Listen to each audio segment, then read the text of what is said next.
tradición cristiana estamos en el tiempo conocido como Adviento, es decir, el momento previo al nacimiento de Jesús. En la tradición católica empieza hoy, 16 de diciembre, la novena de aguinaldos. Se acerca la Navidad y el fin de año. En estas fechas se suele comprar más de lo que se compra el resto de año. También algunas personas viajan, otras se quedan en la casa y otras tantas siguen trabajando sin parar. Es por esa razón que me pareció pertinente hablar de un tema que parece olvidado por muchos de nosotros, el descanso y su relación con nuestra práctica espiritual y asimismo social. El descanso es un tema central a lo largo de la Biblia. Si bien en las traducciones al castellano encontramos la palabra sábado, al revisar en las versiones del idioma original del Antiguo y del Nuevo Testamento, los términos en hebreo Shabbat y griego Sabató significan descanso. Ahora, para mostrarles algunos ejemplos de esto, usaré 4 pasajes del Antiguo Testamento relacionados entre sí, que son Génesis 2:2. Dice: el séptimo día terminó Dios lo que había hecho y descansó. Éxodo 20:11, porque el Señor hizo en 6 días el cielo, la tierra, el mar y todo lo que hay en ellos, y descansó el día séptimo. Por eso el Señor bendijo el sábado y declaró día sagrado. Levítico 23:11 al 12 dice: cultiva la tierra y recoge las cosechas durante 6 años, pero el séptimo año no la cultives. Déjala descansar para que la gente pobre de tu país coma de ella, y para que los animales salvajes se coman lo que sobre. Haz lo mismo con tus viñedos y tus olivos. Haz durante 6 días todo lo que tengas que hacer, pero descansarás el día séptimo, para que descansen también tu buey y tu asno, y recobren fuerzas tu esclavo y el extranjero. Deuteronomio 5:14 dice: trabaja 6 días y haz en ellos todo lo que tengas que hacer, pero el séptimo día es día de reposo consagrado al Señor tu Dios. No hagas ningún trabajo en ese día, ni tampoco ni tu hijo, ni tu hija, ni tu esclavo, ni tu esclava, ni tu buey, ni tu asno, ni ninguno de tus animales, ni el extranjero que vive en tus ciudades, para que tu esclavo y tu esclava descansen igual que tú. Recuerda que también tú fuiste esclavo en Egipto, y que el Señor tu Dios te sacó de allí, desplegando gran poder. Por eso el Señor tu Dios te ordena respetar el día sábado. Ahora bien, el Antiguo Testamento y las leyes parecen ser omitidas por muchos creyentes, pues afirman constantemente que ya no se vive en la ley, sino en la gracia. Pero eso es desconocer que en la ley hay gracia. Como vemos, ya desde las anteriores citas en el Antiguo Testamento se nos muestra la razón del día de reposo, donde no se trata de una práctica religiosa individualista, sino que por el contrario, ese mandamiento tiene que ver con la relación comunitaria, en donde se dignifica toda la creación, pues no se hacía ninguna clase de exclusión, desde el extranjero, pasando por el esclavo, el buey y hasta la tierra misma, cada séptimo año. Hay ciertas corrientes cristianas que tienen el día sábado consagrado, al igual que lo tienen los judíos ortodoxos, y no hacen mayor actividad fuera de su culto, siguiendo la interpretación del libro de Éxodo. Asimismo, en otras corrientes de la Iglesia Católica se considera como obligación asistir a una celebración religiosa cada domingo, o se cree que se incurre en pecado. Pero vale la pena aclarar que la presente exposición de la palabra no es para juzgar o criticar esas creencias religiosas.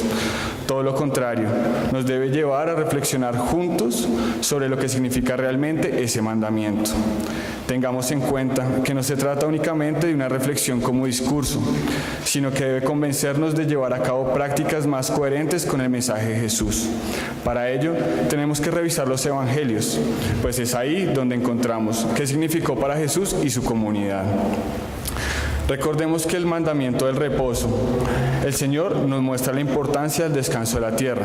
Así que, como ejemplo, comenzaré hablando sobre la Revolución Verde. Pero esto no es un movimiento hippie, ni un proceso de las izquierdas por el cuidado del medio ambiente. Todo lo contrario. Fue un movimiento neoliberal que tuvo sus inicios en la década de 1960. Esta revolución tenía por base la seguridad alimentaria, es decir, que pretendía asegurar que la mayor cantidad de personas tuvieran acceso a alguna clase de alimento en cualquier época del año, logrando esto por medio de la investigación científica y el desarrollo tecnológico aplicado a la agricultura. Específicamente por medio de modificaciones genéticas de las semillas y el uso de complementos en la agricultura como fertilizantes, herbicidas e insecticidas. Pero esta revolución verde tiene hoy en día repercusiones a nivel ambiental y social, ya que estas investigaciones se realizaron especialmente para el maíz, el arroz y el trigo, generando de esta manera la práctica de monocultivos, la cual agota la tierra por la misma lógica, donde la ausencia de otras plantas no permite la llegada de nutrientes por medio de ellas, sino que se hace obligatorio el uso de fertilizantes y por lo tanto es imposible sostener actualmente este tipo de cultivos si no es por medio de los complementos que son desarrollados por las empresas Bayer, Monsanto y DuPont, las cuales han generado varias enfermedades y muertes. Para ello citaré los casos de Fabián Tomasi, quien murió a sus 53 años por una polineuropatía provocada por el uso de glifosato. Asimismo, de Wayne Johnson es otro claro ejemplo. Él fue jardinero en Estados Unidos y ganó una demanda contra Monsanto, ya que el uso de glifosato le generó un linfoma no-Hodgkin, que es un cáncer en los linfocitos. Ese mismo glifosato es el que se quiere seguir usando en los campos colombianos para la supuesta lucha contra las drogas, pero en realidad está afectando cultivos y está enfermando y matando a las personas. Acá no acaban las malas noticias, sino que por efecto colateral de la Revolución Verde se han generado problemas de salud, como nos indica la Organización Mundial de la Salud. En el 2016 había 650 millones de obesos en el mundo, entre ellos 340 millones son niños y adolescentes. Pero estas personas no son personas con grandes recursos, todo lo contrario, son personas que están en los estratos medios y bajos. Estos datos se complementan por los dados por la UNICEF, quien afirma que 1 de cada 10 niños sufre desnutrición en Colombia. Pero peor aún, según el Instituto Nacional de Salud colombiano, cada semana mueren 5 niños por causa de desnutrición y el 11.4% de los colombianos padece algún tipo de desnutrición, según la FAO. En ambos casos se evidencia una ausencia de soberanía alimentaria. Esta soberanía alimentaria se trata de que las personas no solamente tengan acceso a algún alimento, sino que este alimento obedezca a sus necesidades nutricionales, culturales y ambientales. Y de ese modo no haya ninguna persona con obesidad, ni mucho menos hayan personas que mueren por desnutrición. Pasaré rápidamente por un tema que nos incumbe a todos y es la ropa. En ese sentido, hablar de la industria de la moda y el agotamiento que genera sobre la tierra por la contaminación y la injusticia contra los empleados de estas empresas. Ahora bien, una vez revisado nuestro contexto y teniendo en cuenta el impacto que generamos en nuestras prácticas de consumo, especialmente durante estas fechas, tenemos que ir al Evangelio, para de ese modo poder encontrar unas palabras de esperanza y una guía para nuestro quehacer como cristianos, no solamente en estas fechas, sino el resto de nuestras vidas. En el Evangelio según Lucas encontramos que Jesús recurrentemente hace acciones de liberación los días sábados, es decir, no es un suceso aislado. Por el contrario, se trata de una actitud muy bien comprendida y narrada por Lucas. Entonces, el primer momento, Jesús responde al cuestionamiento de los fariseos sobre lo ilícito que es trillar el trigo con sus manos en día de reposo. A lo que Jesús sabiamente les responde, recordándoles cuando David se alimentó y les compartió a los que estaban con él, tomando un alimento que estaba reservado como ofrenda. A saber, que Jesús usa esa analogía y rememora la situación de David para cuestionarlos que si ellos juzgaban a Jesús y sus discípulos, asimismo tenían que hacerlo con David, algo que es imposible para un judío. De esa manera quedaron sin palabras los fariseos. A lo cual Jesús añadió, el Hijo del Ser Humano es Señor del día de reposo. Acá sucede algo muy bello, por lo menos fue para mí cuando estaba preparando esta predicación. Pues se trata de mostrarnos la importancia que tienen las personas para Dios desde el Antiguo Testamento y se ejemplifica en Jesús, quien pone la dignidad del ser humano por encima del seguimiento ciego de cualquier cuestión religiosa. Seguido a esto encontramos que Jesús estaba en la sinagoga enseñando y había una persona con la mano paralizada, pero además había un grupo de fariseos buscando un motivo para acusarle. Pero antes de que suceda cualquier cosa, Jesús pide que el hombre se pare en la mitad de la congregación y les pregunta a todas las personas presentes. Una pregunta que nos deberíamos hacer todos cada día, especialmente en estas fechas, en la cual conmemoramos el nacimiento de nuestro Maestro. Por lo cual, los invito a todos ustedes que piensen en ella y parafraseando sería algo así. ¿Qué está permitido hacer en nuestras vidas? ¿Hacer el bien o hacer el mal? ¿Dar alimento al necesitado o pasar por alto estas cuestiones? ¿Salvar una vida o destruirla? Para concluir, como toda lectura bíblica, debe dejarnos una propuesta en nuestra actitud y accionar. Lo primero es tener en cuenta que debemos recordar ese mensaje de Jesús, donde se primó la dignidad del ser humano por encima de los presupuestos religiosos. Es por ello que siempre que tomemos una decisión, pensemos en eso.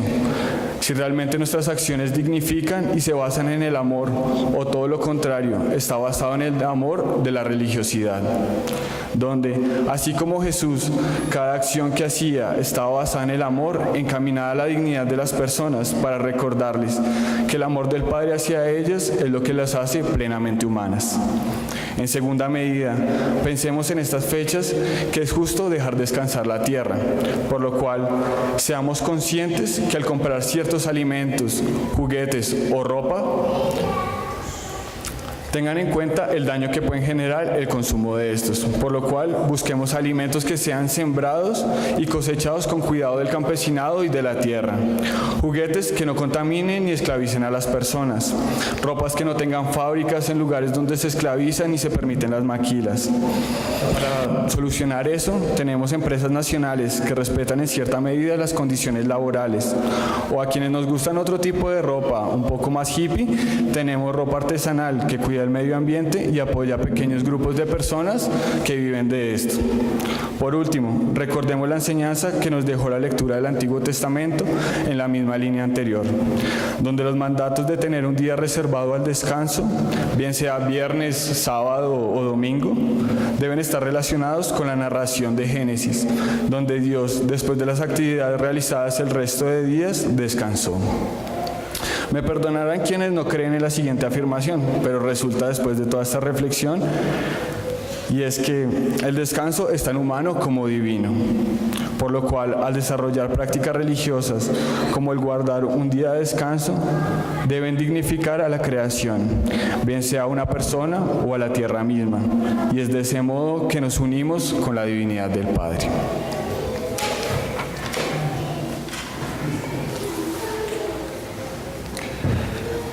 Oremos.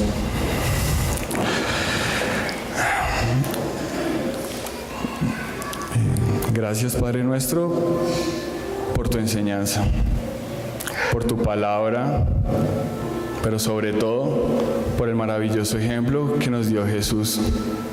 Hay muchas cosas que no quedan claras en unos textos, pero el amor lo aclara todo. Enséñanos a ser coherentes, no solo en estas fechas y no solo por esta predicación, sino por tu mensaje. Te damos gracias en nombre de Jesús. Amén.